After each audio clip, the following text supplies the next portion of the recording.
তো আজকে আমরা এই পার্টে মূলত এই আয়ত থেকে শুরু করব। তো দেখি আমরা এই যে দেখতে পাচ্ছ আয়ত, আমরা কিন্তু অলরেডি ট্রাপিজিয়াম আর সামান্তরিক নিয়ে আলোচনা শেষ করে ফেলেছি। এখন হচ্ছে আমরা আয়তক্ষেত্র কি সেটা নিয়ে আলোচনা করব। তো দেখো, তো আয়ত একটা চতুর্ভুজ, এটা তো আমরা সবাই জানি। কেন চতুর্ভুজ সেটাও জানি, কারণ চতুর্ভুজের বৈশিষ্ট্যের মধ্যে পড়ে যায় চারটা বাহু থাকতে হবে।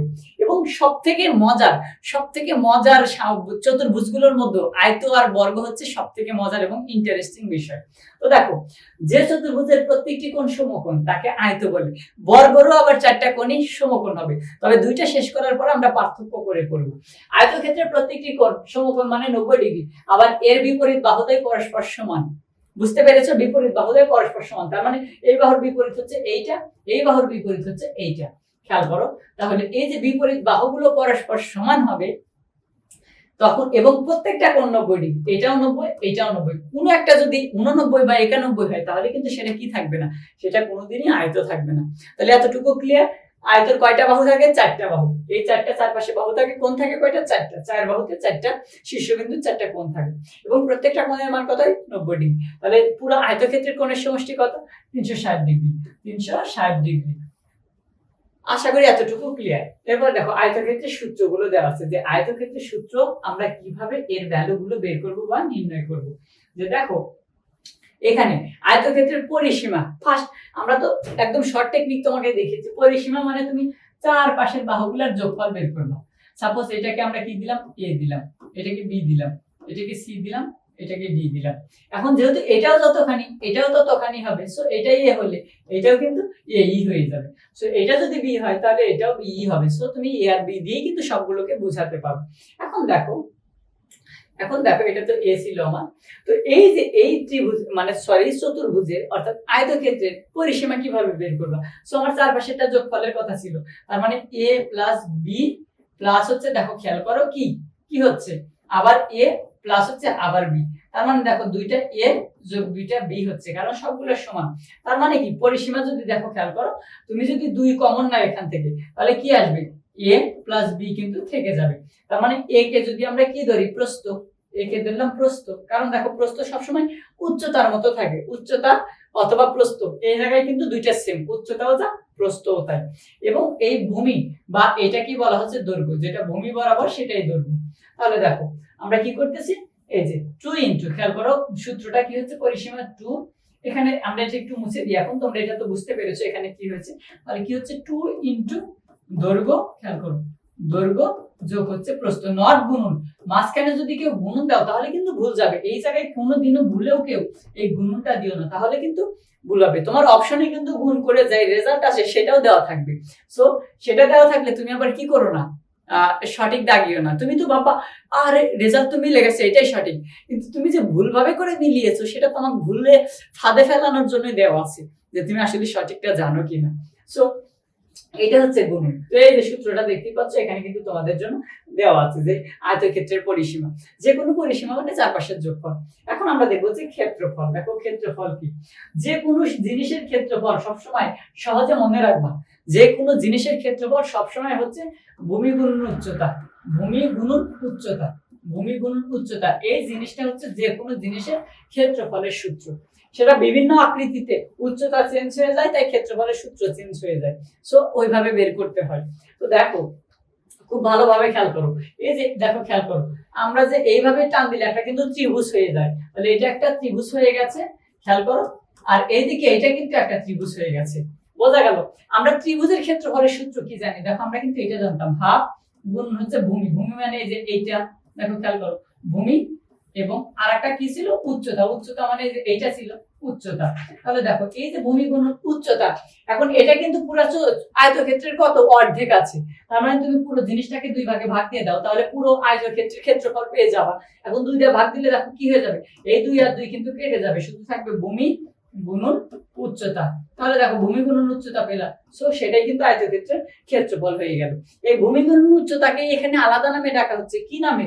যেটা ভূমি সেটা কি বলা হচ্ছে? দৈর্ঘ্য, আর যেটা প্রস্থ সেটাই হচ্ছে উচ্চতা। সেটা কি বলা হচ্ছে? কি উচ্চতা। অর্থাৎ দৈর্ঘ্যটা হচ্ছে ভূমি, এখানে ভূমি, আর এই যে প্রস্থ সেটাই হচ্ছে এখানে উচ্চতা। তাহলে দেখো আমার কিন্তু এই বিষয়গুলো ক্লিয়ার, যে আয়তক্ষেত্রের যে ক্ষেত্রফল তার যে এই সূত্র যে দৈর্ঘ্য গুণন প্রস্থ সেটা কিভাবে ভূমি থেকে উচ্চতা আসলো।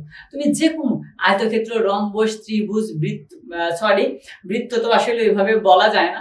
এরপর তুমি কি ধরো, গোলক ধরো, যে কোনো জিনিস সবগুলোর ক্ষেত্রফল কিন্তু ভূমি গুণন উচ্চতা থেকেই বের করা যায় এবং সেগুলো অনেক লেন্দি ক্লাস কিভাবে পাওয়া যায় এখানে আলোচনা করলে আসলে আমাদের মূল আলোচনা থেকে আমরা চলে যাব।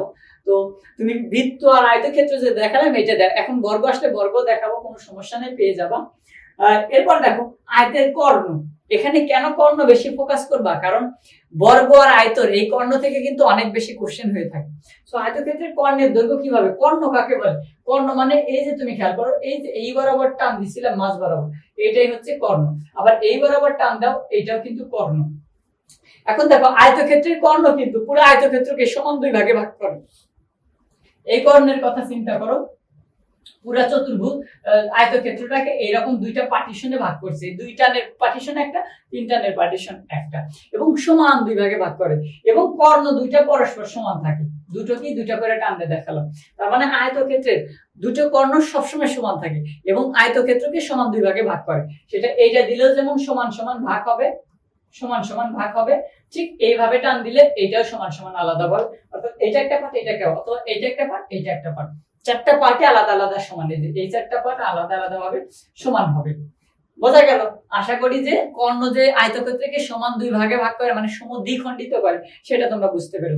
এখানে আবার এটা মিলিও না, এটা যতখানি এটাও ততখানি হবে এমন না, কিন্তু এই দুইটা মিলে যতখানি মানে একটা বড় একটা ছোট, আবার একটা বড় আর একটা ছোট, মানে একটা বড় একটা ছোট, এইভাবেই পুরো জিনিসটা সমান হয়েছে। আশা করি তোমরা বুঝতে পেরেছো। এগুলো নিয়ে আবার তোমরা কনফিউজড হইও না, সরি। এখন দেখো আয়তক্ষেত্রের কর্ণের সূত্রটা কি দেওয়া আছে। প্রথমে একটা রুট দেওয়া আছে, রুটের মধ্যে দেখো দৈর্ঘ্য স্কয়ার প্লাস হচ্ছে প্রস্থ স্কয়ার, অর্থাৎ যে দৈর্ঘ্য আছে সেই দৈর্ঘ্যের উপরে ই স্কয়ার প্লাস হচ্ছে প্রস্থের উপরে ই স্কয়ার। তার মানে দেখো কি আছে, সূত্রটা হচ্ছে আলটিমেট, এটা যদি এ হয় এটা যদি বি হয় তাহলে এ স্কয়ার প্লাস হচ্ছে বি স্কয়ার, এটাই হচ্ছে কর্ণ। কারণ আয়তক্ষেত্রের কর্ণ সমান root over a square plus B square. তাহলে খুব ইজিলি, তাহলে দেখো একটা আয়তক্ষেত্রের দৈর্ঘ্য যদি মনে করো যে 10 মিটার দেওয়া আছে, প্রস্থ সমান মনে করো 5 মিটার দিলাম, কোনো সমস্যা নেই, 5 মিটার। এখন এটার ক্ষেত্রফল কত আমরা জানি, দৈর্ঘ্য গুণন প্রস্থ, তার মানে কত, 5 10 50 বর্গ মিটার, এটা হচ্ছে ক্ষেত্রফল। তার পরিসীমা কত, খুব ভালোভাবে খেয়াল করো, 2 ইনটু দৈর্ঘ্য যোগ প্রস্থ 5 যোগ 10 সমান কত হবে, তাহলে 15 গুণন 2, এইবার কিন্তু 30 হয়েছে, তাই না? এটা 30 বর্গ, এটা কি বর্গ মিটার হবে না, কারণ পরিসীমা মানে মিটারই হবে, 30 মিটারই থাকবে। এখন দেখো কর্ণের দৈর্ঘ্য বের করতে হবে, এই আয়তক্ষেত্রের এই কর্ণ এইটার দৈর্ঘ্য কতটুকু হবে, অথবা এইটার দৈর্ঘ্য কতটুকু হবে। এটা বের করার দুই সূত্র হচ্ছে root over a square plus B square, বসা দাও, তার মানে রুট ওভার 5 এর উপর স্কয়ার প্লাস হচ্ছে 10 এর উপর স্কয়ার, তার মানে 5 5 25 যোগ 10 10 100, তাহলে 125, 125 কে রুট করলে সামথিং দেখো কত, 11 11 121 বাড়াই 11 দশমিক সামথিং, মেবি 11.18 বা এরকম কিছু একটা বের হবে। তোমরা এটা একটু করে নেবে ক্যালকুলেটর, এই যে এইভাবে পুরো কর্ণের দৈর্ঘ্যটা কিন্তু বের হয়ে গেছে। সো এটা হবে তখন অ্যানসার। আশা করি আয়তক্ষেত্রের এই যে বিষয়গুলো এগুলো নিয়ে তোমাদের কোনো কনফিউশন থাকবে না বা কোনো দ্বিধাদ্বন্দ্ব থাকবে না, পরীক্ষায় যদি আসে খুব সহজেই তোমরা সেটা সলভ করতে পারবে। এবং দেখো আমি এখানে একটু রিভিশন করি যে এই স্লাইডটাতে আমরা টোটাল কি শিখলাম। ফার্স্ট হচ্ছে আয়তক্ষেত্র এক প্রকার চতুর্ভুজ, এটা শিখলাম। এর 4টা বাহু থাকে, এর 4টা কোণ থাকে এবং প্রত্যেকটা কোণের মান সমকোণ থাকে, তার মানে 90 ডিগ্রি থাকে। এবং দেখো এর 2টা কর্ণ আয়তক্ষেত্রকে সমান 2টা ভাগে ভাগ করে এবং অর্থাৎ কর্ণদ্বয় আয়তক্ষেত্রকে সমদ্বিখণ্ডিত করে। এবং আয়তক্ষেত্রের পরিসীমা কিভাবে বের করব, সূত্র কি হবে বা মান দেওয়া থাকলে আমি কিভাবে পেতে পারি, আয়তক্ষেত্রের ক্ষেত্রফল আমি কিভাবে বের করতে পারি, এবং সবগুলো ক্ষেত্রফল যে আমরা শুধু ভূমি গুণন উচ্চতার মাধ্যমেই প্রকাশ করতে পারি সেটাও দেখলাম। এরপর আমরা কি দেখলাম, আয়তক্ষেত্রের কর্ণের দৈর্ঘ্য কিভাবে বের করতে পারি। আশা করি তোমরা বুঝতে পেরেছো। তো এই স্লাইডে আমাদের এখানে এতটুকু শেষ। তোমরা অ্যাডমিশন পরীক্ষা যদি এইভাবে দেখো আশা করি তোমাদের যথেষ্ট হেল্পফুল বা কাজে দেবে। পরের স্লাইডে চলে যায়। পরের স্লাইডে দেখো বর্গ। এই বর্গ পড়ার পরে আমরা আয়তক্ষেত্র আর বর্গকে একটু পার্থক্য করব। তো দেখো বর্গ ওয়ান কাইন্ডস অফ চতুর্ভুজ, কারণ তারও 4টা বাহু আছে, তো 4টা বাহু থাকলে সেটাও একটা কি চতুর্ভুজ হবে। এখন দেখো, চারটা বাহু থাকার কারণে সেটা একটা চতুর্ভুজ, এটা শিওর। এবং আয়তক্ষেত্রের যেমন চারটা কোণ সমকোণ ছিল, বর্গেরও চারটা কোণই সমকোণ থাকবে, অর্থাৎ প্রত্যেকটা কোণের মান 90 ডিগ্রি হবে। এই কথাগুলো শেষ। এবং আয়তক্ষেত্রে দেখো বিপরীত বাহুগুলো সমান ছিল। আর বর্গের খুব ভালো করে খেয়াল করে দেখো, বর্গের প্রত্যেকটা বাহু সমান, অর্থাৎ চারটা বাহু সমান। যে কোনো একটা বাহু যদি এ হয়, বাকি সবগুলোই এ হবে।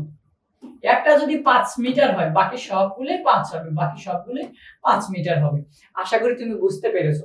এই যে চতুর্ভুজের বাহুগুলো পরস্পর সমান এবং প্রত্যেকটি কোণ সমকোণ বা 90 ডিগ্রি, তাকে বর্গ বলে। বর্গক্ষেত্রে কর্ণদ্বয় পরস্পর সমান। ভালো করে খেয়াল করো, এই কর্ণদ্বয় পরস্পর সমান, আয়তক্ষেত্রের মতোই, তাই না? এখন দেখো, তাছাড়া এর কর্ণ দুটি পরস্পরকে সমকোণে সমদ্বিখণ্ডিত করে। সমকোণে সমদ্বিখণ্ডিত করে, আমরা কিন্তু আগে সমকোণে সমদ্বিখণ্ডিত ইউজ করিনি। তার মানে কি, এই যে এখানে সমকোণ উৎপন্ন করবে, এখানে সমকোণ উৎপন্ন করবে। যখন তুমি স্কেল দিয়ে আঁকবে তখন তোমার এই জিনিসটা আরো সুন্দর লাগবে। তো দেখো, এই যে তাহলে এতটুকু অন্তত এই ডেফিনেশন বা তুমি সংজ্ঞা বলো, যাই বলো, এখান থেকে ক্লিয়ার যে আয়তক্ষেত্র বর্গ একটা চতুর্ভুজ, বর্গের চারটা বাহু আছে, চারটা কোণ আছে, এবং প্রত্যেকটা কোণের মান 90 ডিগ্রি। তার মানে পুরা বর্গের 4 কোণের সমষ্টি হচ্ছে 360 ডিগ্রি। এবং এর যে দুইটা কর্ণ আছে, এই যে কর্ণগুলো পুরা বর্গকে সমকোণে সমদ্বিখণ্ডিত করে, অর্থাৎ সমান দুই ভাগে ভাগ করে এবং সমকোণে ছেদ করে। এরা পরস্পর সমকোণে ছেদ করে, অর্থাৎ সমকোণ মানে বুঝতেছো, এরকম করে ছেদ করে, বোঝা গেল? এবং এরকম করে ছেদ করার কারণেই কেবল চারটা বাহুকে একসাথে যোগ করে সেটা বর্গ হয়ে যায়। আশা করি তুমি বুঝতে পেরেছো যে সমান সমান ভাগে সমকোণে সমদ্বিখণ্ডিত করে। তাহলে এইটা নিয়ে কোনো প্রশ্ন নেই।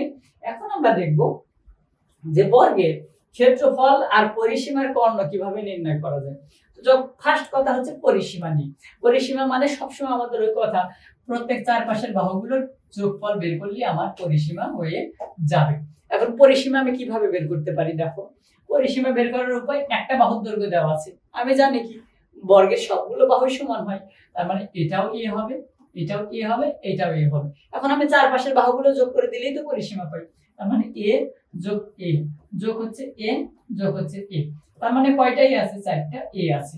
এই জন্য বলা হয় 4 গুণন এক বাহুর দৈর্ঘ্য, এক বাহুর দৈর্ঘ্য। খেয়াল করো, কারণ এক বাহুর দৈর্ঘ্য যা ওই পুরা চারটা বাহুর দৈর্ঘ্যই সেম, যেহেতু বর্গ, আর চারটা গুণ দিয়ে দিলে ওই সেম। যেমন মনে করো একটা 5 আছে, তাহলে চারটা 5 যোগ করলে তখন কত আসবে তোমার? 5 যোগ 5 যোগ 5 যোগ 5, দেখো 10, 10 এ 20 আসবে তোমার।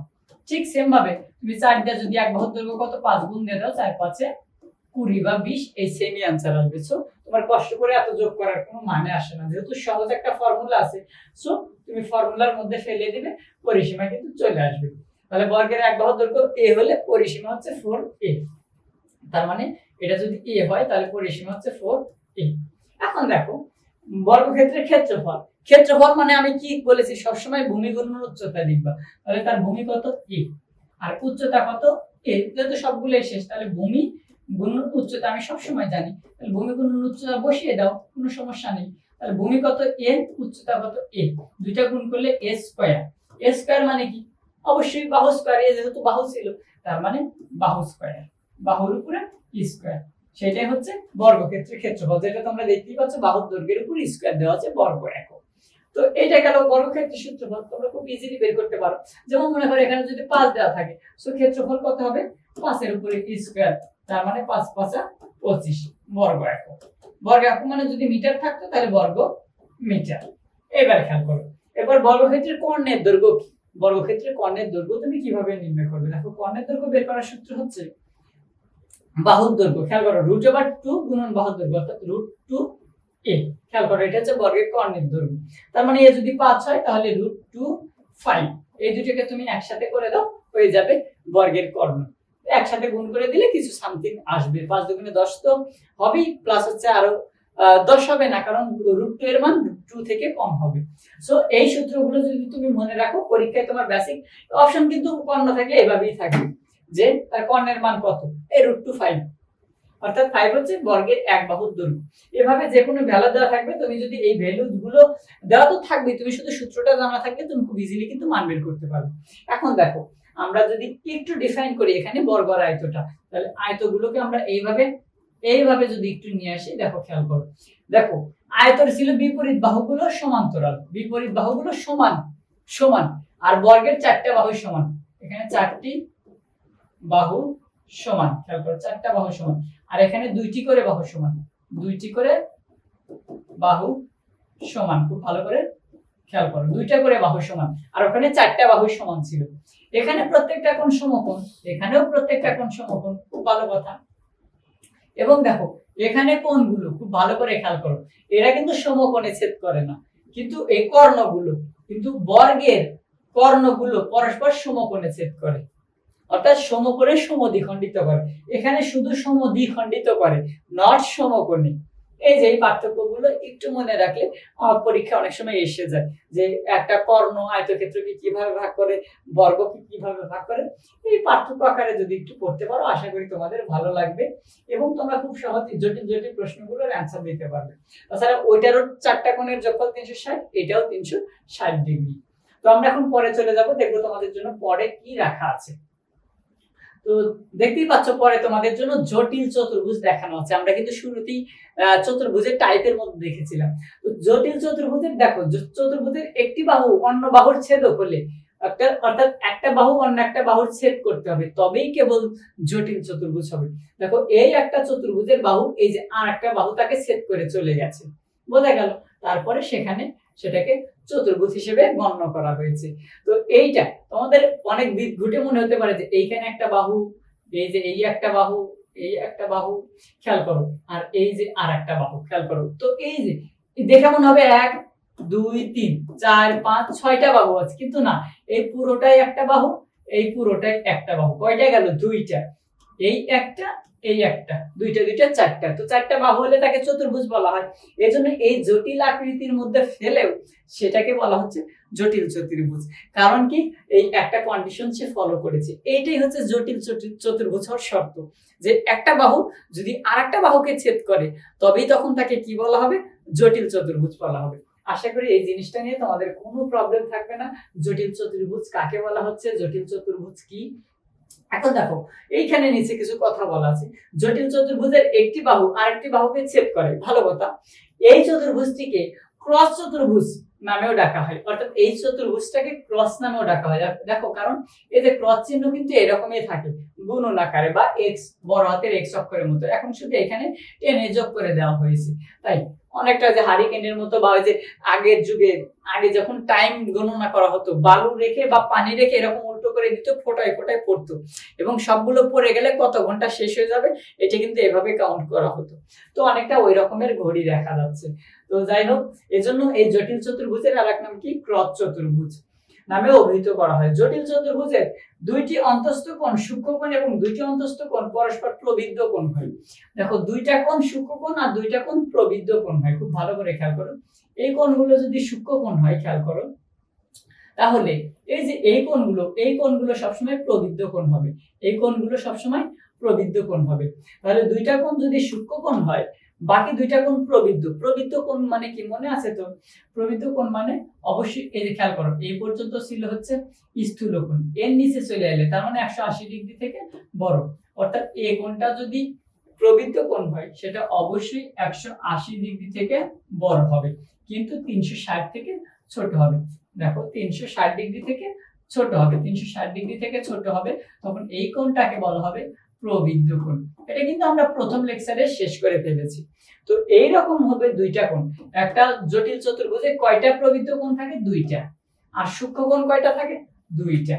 সূক্ষ্মকোণ থাকে 2টা, সূক্ষ্মকোণ থাকে 2টা। তাহলে দেখো 2টা হচ্ছে প্রবিদ্ধ কোণ আর 2টা হচ্ছে সূক্ষ্মকোণ। তাহলে মোট 4টা কোণ হয়ে গেল। চতুর্ভুজের 4টা কোণ থাকে, 4টা বাহু থাকে, আমার সব কিন্তু মিলে গেছে। সূক্ষ্মকোণ মানে কি ছিল বুঝতেই পেরেছো, যে কোণটা 90 ডিগ্রি থেকে ছোট হবে, অর্থাৎ 2টা কোণের যোগফল, মানে 2টা কোণই 90 থেকে ছোট হবে আর 2টা কোণ 180 থেকে বড় হবে। খুব ভালো করে খেয়াল করো, 180 থেকে দেখো একটু খেয়াল করো এখানে, যে 2টি অন্তস্থ কোণ সূক্ষ্মকোণ এবং 2টি অন্তস্থ কোণ পরস্পর প্রবিদ্ধ কোণ হয়। এখন অনেকের কিন্তু মনে আসতে পারে যে দুইটা যোগ করলেই তো 360 হয়ে যাচ্ছে, বাকিগুলো কেন নেব? এখানে হচ্ছে এই যে দেখো খেয়াল করো, এখানে কিন্তু কিছু ভেতরে এবং কিছু বহিস্থ আছে, সেগুলো বাদ দিয়ে শুধু ভেতরের গুলো নিয়ে তোমাকে যোগ করতে হবে, তারপরে কেবল মিলে যাবে। সো এগুলো নিয়ে আমরা আর বেশি সময় না দিই। তো আমরা এখন পরের স্লাইডে চলে যাই, দেখি পরের স্লাইডে তোমাদের জন্য কি রাখা আছে। তো দেখতেই পাচ্ছ পরের স্লাইডে তোমাদের জন্য রাখা আছে বৃত্ত, অর্থাৎ আমরা বৃত্ত থেকে আলোচনা শুরু করব। তো এই বৃত্ত, যে এই বৃত্ত নিয়ে বেশ কিছু কথা আছে এবং বৃত্ত নিয়ে তোমাদের অনেক ধরনের ম্যাথ এসে থাকে। সো এই বৃত্ত নিয়ে যেন তোমাদের কোনো কনফিউশন না হয়, তার জন্য পুরো পার্টটুকু একটু তোমাদের কন্টিনিউ করতে হবে। আশা করি এই পার্টটা দেখার পরে, আমাদের কিন্তু আগের পার্টে আমরা পুরো চতুর্ভুজ শেষ করে ফেলেছি। তার মধ্যে আমাদের কি ছিল? আমাদের আয়ত ছিল, বর্গ ছিল, সামান্তরিক ছিল, ট্রাপিজিয়াম ছিল। তো এখন দেখো বৃত্ত, এই যে পুরো বৃত্ত মানে আমাদের চোখের সামনে সবার প্রথম যে জিনিসটা ভেসে আসে সেটা হচ্ছে গোল একটা আকৃতি, অর্থাৎ ডিম বলো, আমরা কিন্তু কথায় কথায় বলি ঘোড়ার ডিম, কিছু না বুঝলে বলি কি ঘোড়ার ডিম।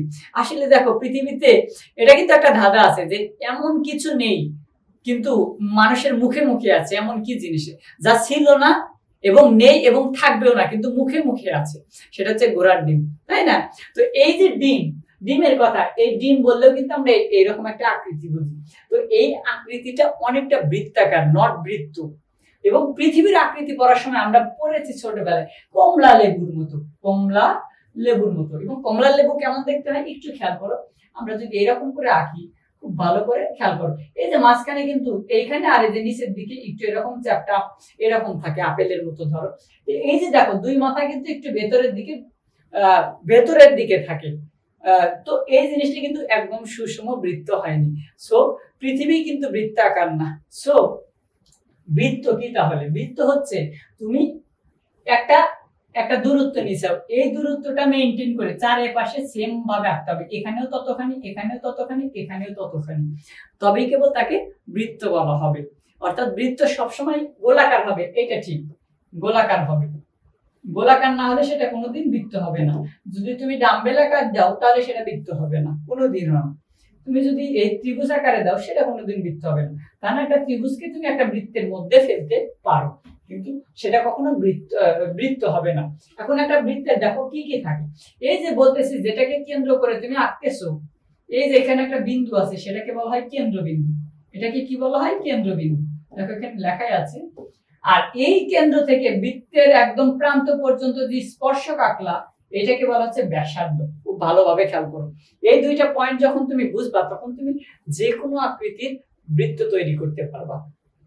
আমরা কিন্তু কি করেছিলাম, আমরা যখন জ্যামিতির প্রথম পাঠটা পড়েছিলাম সেখানে কিন্তু কি এঁকেছিলাম, ওই যে ইউক্লিডের যে এলিমেন্টস অফ জিওমেট্রিক নামে একটা বই দেখেছিলাম, সেই বইয়ের মধ্যে কিন্তু আমরা দেখেছিলাম তিনি 5টা শতসিদ্ধ দিয়েছিলেন, যার একটা শতসিদ্ধ ছিল যে কোনো কেন্দ্র এবং ব্যাস বা ব্যাসার্ধ বিশিষ্ট বৃত্ত অঙ্কন করা যায়। তো এই ব্যাসার্ধ আর কেন্দ্রটা বুঝতে হবে, তারপর তুমি নিজেই বুঝতে পারবে কিভাবে। তাহলে দেখো এটা একটা কেন্দ্র আর এই বরাবর একটা নিলাম ব্যাসার্ধ, সরি এটা একটু বাঁকা হয়ে গেছে, আমরা পুরোটাই মুছে দিই।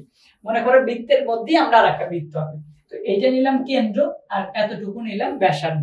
এখন চারিপাশে এই ব্যাসার্ধ ঠিক রেখে তুমি যদি বৃত্ত আঁকো, মানে যদি সব দিকে এই সমান হয়, সাপোজ মনে করো যে আমি এতটুকুকে আর দিলাম, এই আর এর পরিমাণ এই দিকেও আমরা আর দিলাম, এইদিকেও এতখানি আর নিছি, এইদিকেও যদি আমি এতখানি আর নিই, এভাবে এই দিকেও যদি আমি এতখানি আর নিই, এবং প্রত্যেকটা দিকে যদি আর নিই এবং সবগুলোকে এভাবে যোগ করে দিই, দিয়া এই যে আমার কিন্তু একটা বৃত্ত হয়ে যাবে।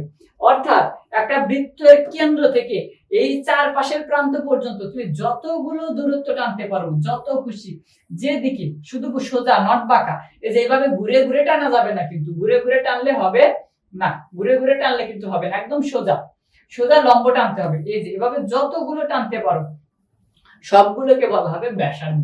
তাহলে বলো তো এই ব্যাসার্ধের কি কোনো শেষ আছে বৃত্তের? না।